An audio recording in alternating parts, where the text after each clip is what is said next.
Hi there, my name is Charlotte, and in this podcast, I'm going to talk about why some books are turned into movies and what that teaches us about telling stories. If you haven't heard any of my podcasts before, my name is Charlotte. I have experience working in a nursery school, which have kids from the ages of 0 to 4, and I now work in a primary school as a Year 2 teacher in London. So to begin with, I'm going to talk about how stories were told to us in the past. Long ago, people communicated using their words and body language. They didn't really write because they didn't know how to write or mark make or have a system of writing to where everyone could read something and know what it meant. So people would draw, but there was no system. There was no writing system. There was no alphabet. They would probably just draw images and sticks and stick drawings and people, figures. So people told stories using their words, speaking to each other. One person would maybe speak to a large group of people. They'd all sit down around the campfire and sit and listen to the story being told. As they told the story, they probably used words and body language, their tone of voice, and made it dramatic and exciting. Maybe they had props and they had fellow actors or people who would help out to retell a story. And the speaker would maybe do different voices for different characters. And it'll be a great big variety. It'll be a whole performance, a whole song and dance. And I'm sure you've all done this at one point in your life as well. You've joined into some kind of drama group and you've had to retell a story. Maybe you couldn't even use words and you just had to use hand gestures and body language to create the story, get the characters moving and show or communicate across what was happening in a story. And the story that I guess was the most popular gets retold by the listeners, and they tell their friends and they tell their family and they tell people that they've never met before the whole story. Maybe the person is visiting from a different part of the world and they take one of the popular stories that they've heard and they go and retell it to someone else in their country. Of course, through the retelling, mistakes could be made, maybe due to poor memory because things were not written down. And maybe the story changed and the endings were different. But hopefully the main point of the story and the main reason for the story was kept and then retold to others. So this is what used to happen in the past, and it's still kind of what happens now. You get told a story, then you retell it to your friend or you retell it to someone, so on, and stories just get passed down from one person to the next. When we finally learned how to mark, make and write and give symbols meaning to what they were. So we created the alphabet writing system. I think in Egypt they had hieroglyphs. China also had something similar. Words were shown and expressed in different ways. Then the stories could be written down on walls, on the floor, or wherever there was a place that someone could take something and write and mark make with them. Then the stories were kept and passed down, again, told from one person to another with the drawings and the illustrations all included. So these stories were told during this way. And because they were written down, they already had the ending. So they didn't have alternative endings. They were told as is. People remembered it as it was. Maybe they were told it over and over again. Who knows? Just so it's stuck in their minds and they remember. And they can then look at pictures and refer to them in the future. So as time went on, we learned how to write on paper. Well, paper was created, again, probably in Egypt. They managed to make papyrus thin and flatten it out, and then they could write on it. And then the paper was thin enough to travel with people around the world. Stories were brought to other countries, and then stories were rewritten in different languages because people would then translate and they'd tell people what the marks mean in the books.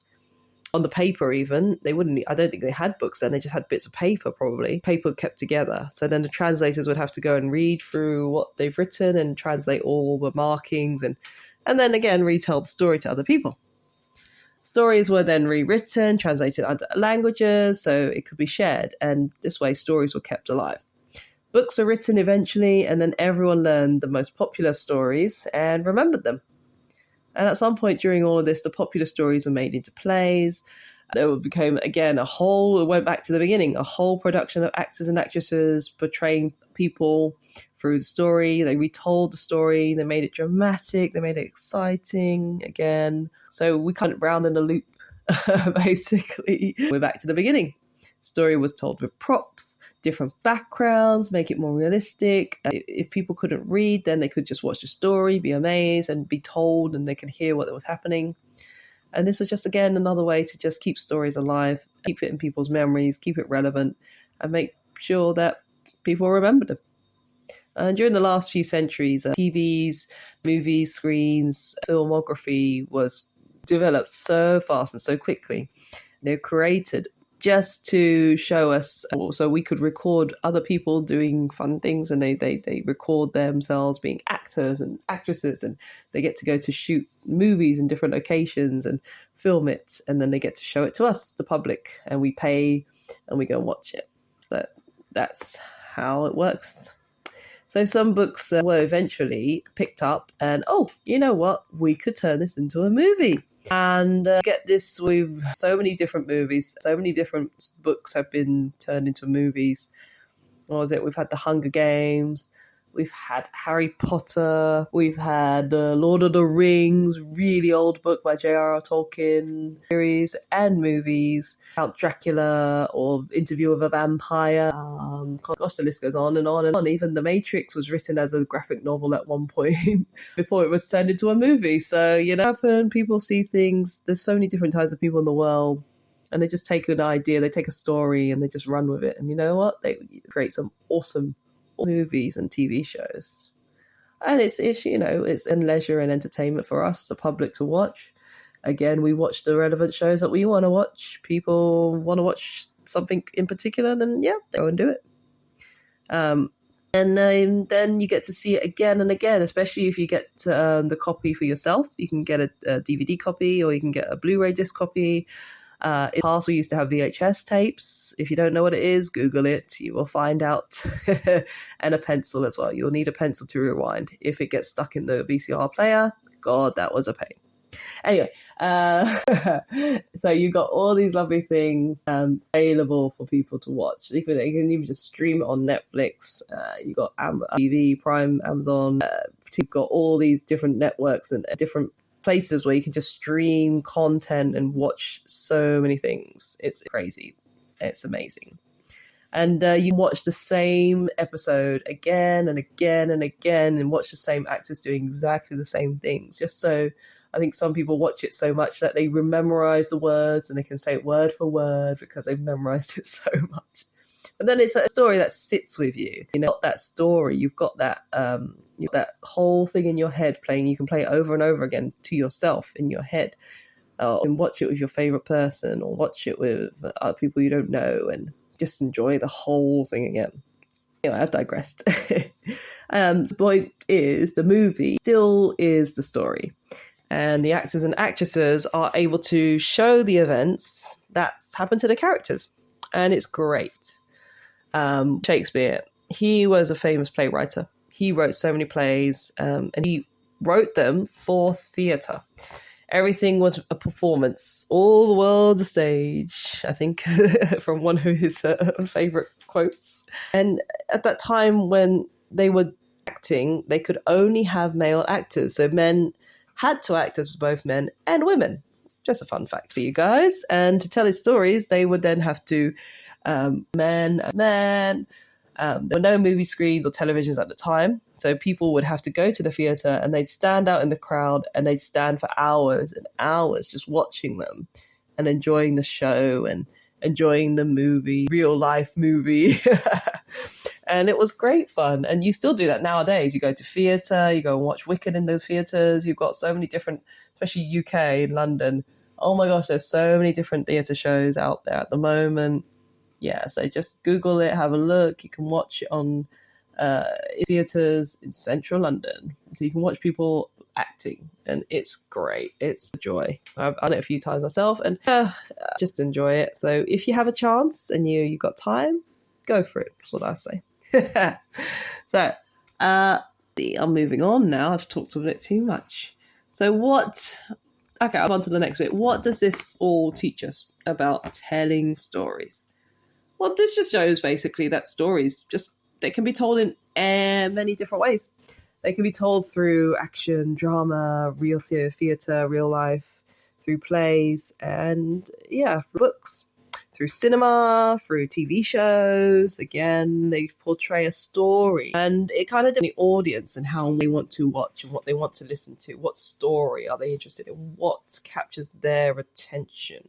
What will keep them interested? As long as there's a good storyline, it has some good actors and actresses, either in the movies, at the theatre, on TV show. The play helps people to see the stories being brought to life by these amazing characters. They can portray the feelings and thoughts. They can see the actions. They can see the characters they involve. They believe the actor is that character. And it helps to move the story along for the audience for the most part, because they're so involved, they're so invested, they feel that this character is this person. And then it becomes a lot easier for them to follow through what happens without having to, when they're reading a book, they might have difficult words to understand. And sometimes that can sidetrack you and you get a bit distracted with the tricky word. Sometimes books can be very wordy and they use difficult words or different concepts and different ideas that people find tricky to understand. You have a movie that just shows the action and it will be like a 10-second clip and then it's gone. But that 10-second clip is just enough to portray what they need to give that effect to the audience and affect them as well, so they can feel some sort of emotion. I remember I tried to read, I think it was A Stranger from a Strange Place or something along, I think that was the title. It was about a man who came from Mars and he brought back to Earth. And on Earth, he found everything very strange because he was born and raised in Mars, even though he was an Earthling. And so it's, A Stranger in a Strange Place, I think it was called. Yeah, it's quite a funny book. But in that book, the author wrote particular long sentences and they had lots of interesting words, but I just couldn't get my head around it because the words just threw me. They were so kind of complicated that I read a sentence 5 times and I still didn't know what it was trying to say. So when you're watching the movie or you're watching the actor go through something on the movie, then it's a lot easier than you having to sit there going, what is this author writing? I don't understand these words. I don't understand this sentence at all. Or I don't understand this whole bit. What was going on there? So watching it can be beneficial in that respect, really. I think it will just a few things. Also, sometimes people's names. I'm sorry, it's a bit of a point for me where I find sometimes when I read a person's name in a book and I read it to myself, I have to imagine how it sounds. How do I say this name? And then you ask the author, how do you say this name? And he or she will say, it's said this way. So, I did an interview over the other day. If you've seen my podcast, look it up, interview with an author. And she told me her book was called Exile from Rikin. And I was thought Rikin, and I thought, what? So I was spelling it as Rikin, Rikin. Oh, and then I asked her, and I was like, how do you spell it? And she goes, Rkin. Oh, okay. So it's just like there's nothing in the middle. But she said it was a made-up word anyway, so it's her own word for the planet that she created. So there you go. So if I didn't know that, if I never asked, then I would never know. And I'd probably just write it in a different way. And yeah, you know how spellings of words get put and how you get, this is probably why we have so much like spellings of different words. People are like, why is English so hard?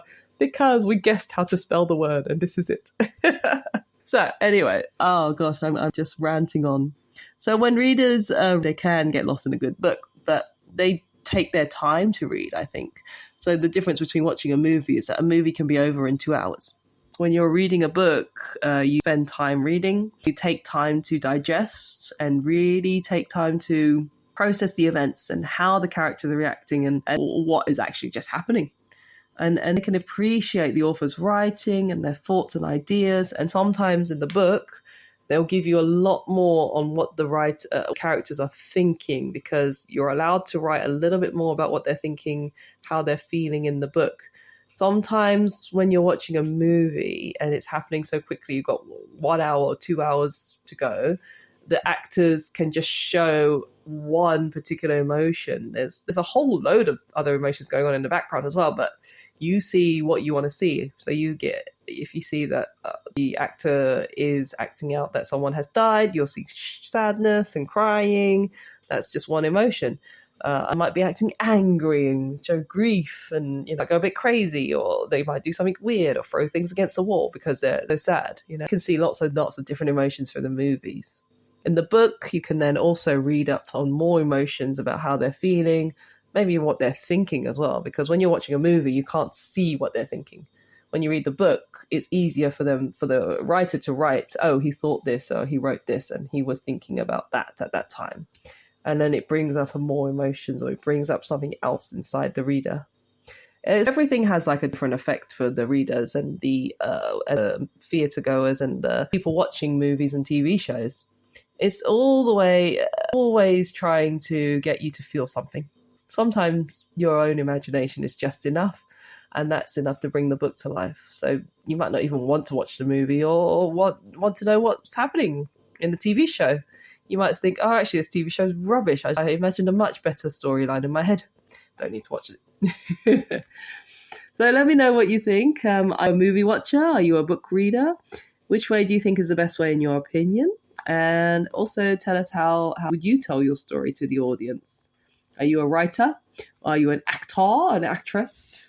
Let us know down in the comments below. Thank you so much for listening to my podcast. I do hope that you've enjoyed it. And if you're interested in becoming an author yourself, then visit www.hanazwriters.co.uk.